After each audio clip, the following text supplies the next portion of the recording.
छठा क्वेश्चन, आरिफ ने एक बैंक में 80,000 रुपये कर्ज लिया।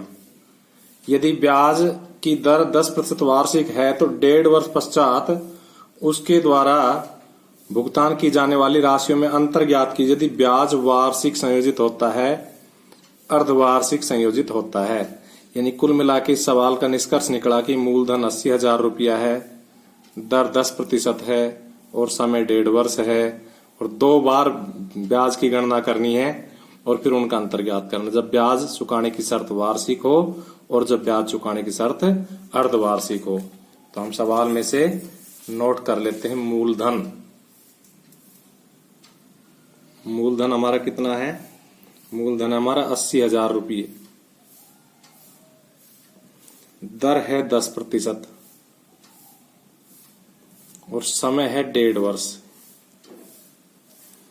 तो लिखेंगे जब ब्याज चुकाने की शर्त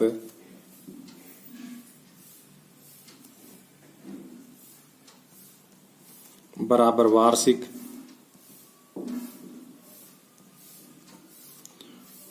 तो चक्रवृद्धि ब्याज, यानी कि हमारा पहला सवाल हो गया। तो चक्रवृद्धि ब्याज का फॉर्मूला लगाएंगे, मूलधन इंटू 1 प्लस दर बटा 100 की पावर समय माइनस मूलधन। मूलधन 80,000 रुपये, 1 प्लस दर 10% बटा 100 की पावर 1.5 माइनस 80,000। थोड़े से आगे बढ़े तो देखो ये 80,000 1 वर्ष पूरा है, इसलिए एक बार जब 100 एलसीएम लेंगे तो 110 बटा 100 पूरा आ जाएगा। लेकिन जो दूसरी साल है वो आधी साल है, इसलिए 10 का आधा 5 हो जाएगा, इसलिए एलसीएम लेंगे तो 100 में 5 जुड़ेगा। तो इस प्रकार से 105 बटा 100 माइनस 80,000। देखो 2 जीरो से 2 जीरो कट जाएगी, 2 जीरो से 2 जीरो कट जाएगी, बची कुछ संख्याओं को हम गुणा कर देंगे। तो देखो पहले मैं 11 को 105 से गुणा कर रहा हूं, तो 11 की 110 की जो जीरो ये पहले लगा ली, 11 पंजे 55, 11 एकम 11। अब इसको 8 से गुणा करेंगे तो देखो 0, 8 पंजे 40, फिर 8 पंजे 40 और 4 44, 8 एकम 8 और 4 12, 8 एकम 8 और 1 9 माइनस 80,000। तो कितना आ जाएगा हमारे पास? 12,400 रुपये। घटा कर लेंगे अपने रफ में। दूसरा है जब ब्याज चुकाने की शर्त अर्धवार्षिक हो, जब ब्याज चुकाने की शर्त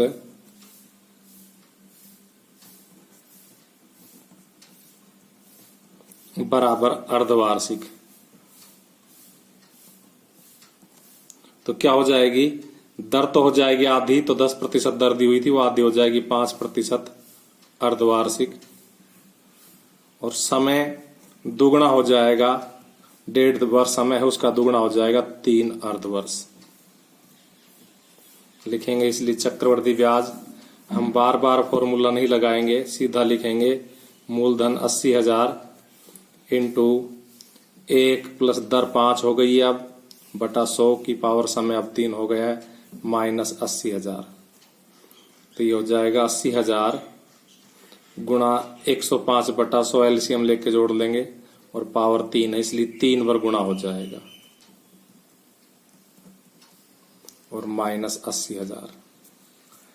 आगे हल करते हैं तो देखो 2 जीरो से 2 जीरो कट जाएगी, 2 जीरो से 2 जीरो कट जाएगी, 4 से काट दो 4 दूनी 8, 4 दूनी 8, 4 पंजे 20, 5 से काट दो 5 5 25, 21, फिर 5 से काट दो 21। तो देखो 105 दूनी 210 और 21 गुणा 21 441 माइनस 80,000।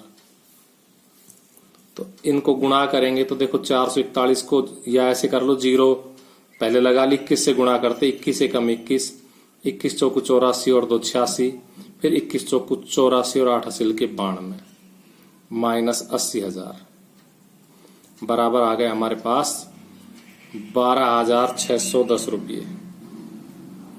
तो देखो अर्धवार्षिक से ये चक्रवृद्धि ब्याज बना, वार्षिक दर से ये चक्रवृद्धि ब्याज बना, तब इनका अंतर ज्ञात करना है।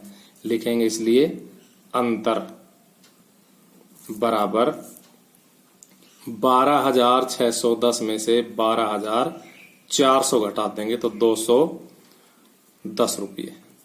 ये हमारा अंतर आ जाएगा आंसर। 7वां सवाल देखो, मारिया ने किसी व्यापार में 8,000 रुपये का निवेश किया, यानी कि मूलधन हो गया उसका 8,000 रुपया। उसे 5% वार्षिक दर से चक्रवृद्धि ब्याज का भुगतान किया जाएगा, यानी कि उसको दर 5% के हिसाब से ब्याज मिलेगा और ब्याज वार्षिक रूप से जुड़ेगा। तो पहला सवाल है 2 वर्ष के अंत में उसके नाम से जमा की गई राशि ज्ञात कीजिए, अर्थात 2 वर्ष का मिश्र धन ज्ञात करना है और तीसरे वर्ष का सिर्फ ब्याज ज्ञात करना है। तो हम सवाल में से लिखते हैं संख्याओं को, लिखेंगे मूलधन 8,000 रुपया, 8,000 रुपये, दर 5% और समय पहले सवाल के लिए है 2 वर्ष। लिखेंगे इसलिए 2 वर्ष के अंत में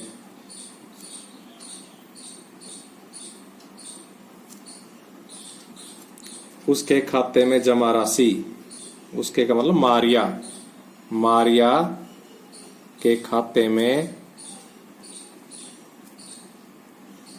जमा राशि, और यहां मिश्र धन का फॉर्मूला लगा देंगे चक्रवृद्धि ब्याज से, A1 + R/100 की पावर समय। अब हम इसमें मान रख देंगे, तो एक का मान 8,000 रुपये। देखो ये मेरा ध्यान कागज पलट गया था तो कागज पे चला गया, ये मूलधन है P और P का मान, मूलधन का मान 8,000 रुपया इंटू 1 + R का मान 5/100 की पावर समय 2। इसको कैलकुलेट करेंगे तो 8,000 इंटू एलसीएम लेके जोड़ेंगे, बहुत बार बता दिया, 105/100 और पावर 2 है इसलिए 2 बार। देखो 2 0 से 2 0 कट जाएगी, 1 0 से 1 0 कट जाएगी, 5 से इसको काटेंगे तो 21 बार कटेगा, 5 दूनी 10, 2 से इसको काटेंगे 2 चौकू 8। अब हम पहले 105 को 21 से गुणा कर लेंगे तो 21 पंजे 105, हासिल 10, 10 की भी 0 लगा दो, हासिल 1, 21 से कम 21 और 1 22। अब 4 से गुणा करेंगे, 4 पंजे 20, 4 दूनी 8 और 4 दूनी 8, तो उसके खाते में 8,820 रुपये जमा हो जाएंगे। अब वो कह रहा है तीसरे वर्ष का ब्याज ज्ञात करो, दूसरा सवाल है, तो लिखेंगे तथा तीसरे वर्ष का ब्याज